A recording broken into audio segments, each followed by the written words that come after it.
Bonjour à toutes et à tous, c'est Paltam pour vous présenter aujourd'hui un nouveau sapin en sucette. Et aujourd'hui, j'ai pensé à un problème, façon de parler, à savoir le fait que les cheveux en période de pluie finissaient par friser. Oui, c'est pas vraiment la question existentielle du jour. C'est mon bref. Donc, pour cela, tout d'abord, le fait que les cheveux frisottent, bon, à la base, il faut savoir que je ne suis pas sûr que les cheveux soient lisses directement. Ils ne sont pas linéaires. Je pense qu'ils font comment dire, des boucles juste parce qu'on les impose. On les impose pas forcément nous, êtres humains, mais on les impose en raison de diverses raisons en fait, hein. C'est très clair. On les impose en lissant nos cheveux, que cela soit avec des peignes, ou que cela soit avec des brosses, ou que cela soit via des fers à lisser, ou que sais-je encore. Et donc, je me suis dit que peut-être que c'était via c'était une forme naturelle pour eux d'être bouclés.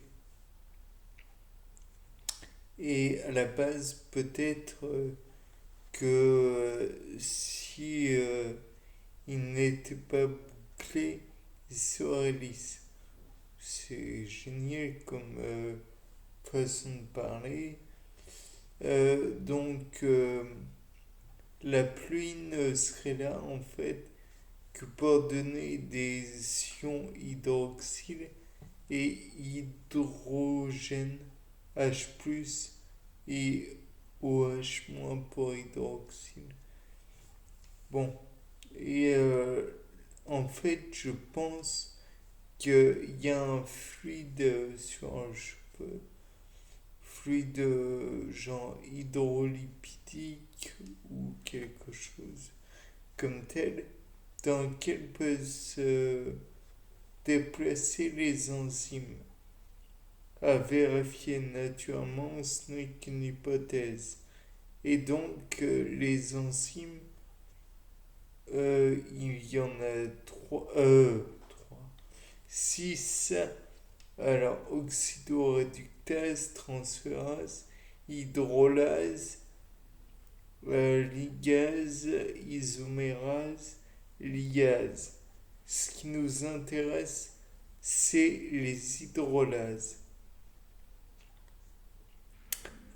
Du moins, pour moi, là, je pense que ce serait les hydrolases.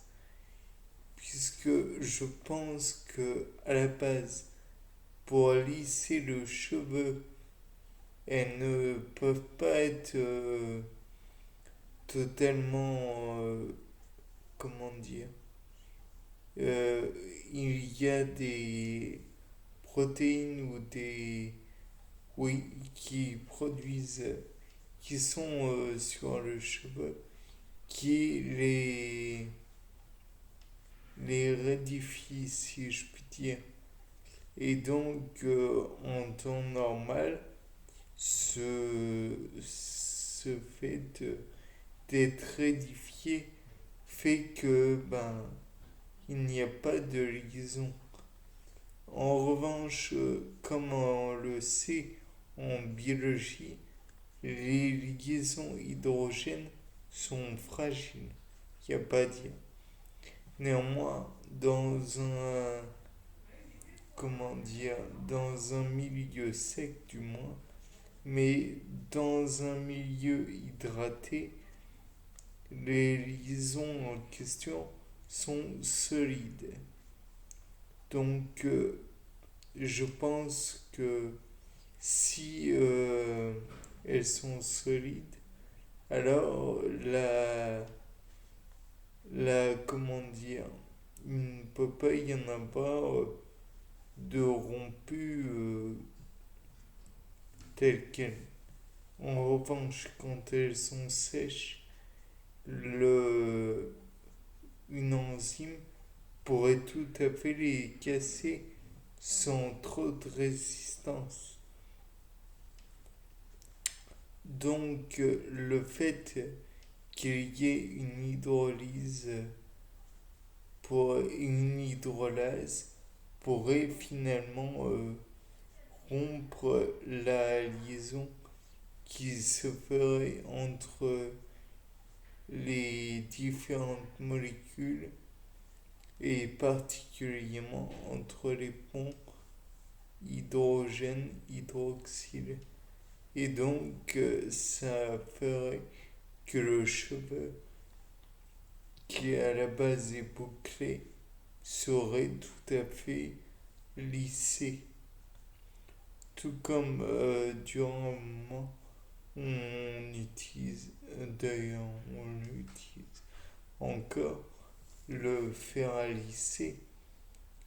J'imagine que comme le fer à lisser, c'est une source de chaleur importante, ça dénature l'enzyme.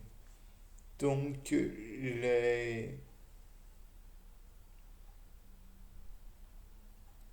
les hydrolases ne peuvent pas faire leur travail de... Non. À moins que l'eau ne s'évapore. Et donc, il n'y a plus à rompre. Je ne sais plus. L'enzyme, dans tous les cas, finit par être dénaturée, puisque la chaleur trop importante dénature l'enzyme. Néanmoins, il y aurait éventuellement une déshydratation due à la chaleur. Et si la chaleur déshydrate en fait, alors ça lisse le cheveu en retirant les excès d'eau. On peut supposer par contre qu'il y a toujours le problème du fluide, donc dans lequel pourrait se déplacer l'enzyme. Donc le fluide, comme je dis, plutôt liquide, serait l'eau mélangée à un peu de sébum qu'il y aurait sur les cheveux. Et le sébum étant produit à la base des cheveux, même si j'ai dit fluide hydrolipidé, il faut penser sébum. Dans tous les cas de figure, étant donné cela, l'enzyme pourrait être déplacée sur le cheveu dans les périodes où il pleut. Ça va peut-être à l'encontre de ce que je disais. Enfin bref, je me perds moi-même dans mes explications. C'était Paul Dame pour un nouveau sapin en sucette. Au revoir.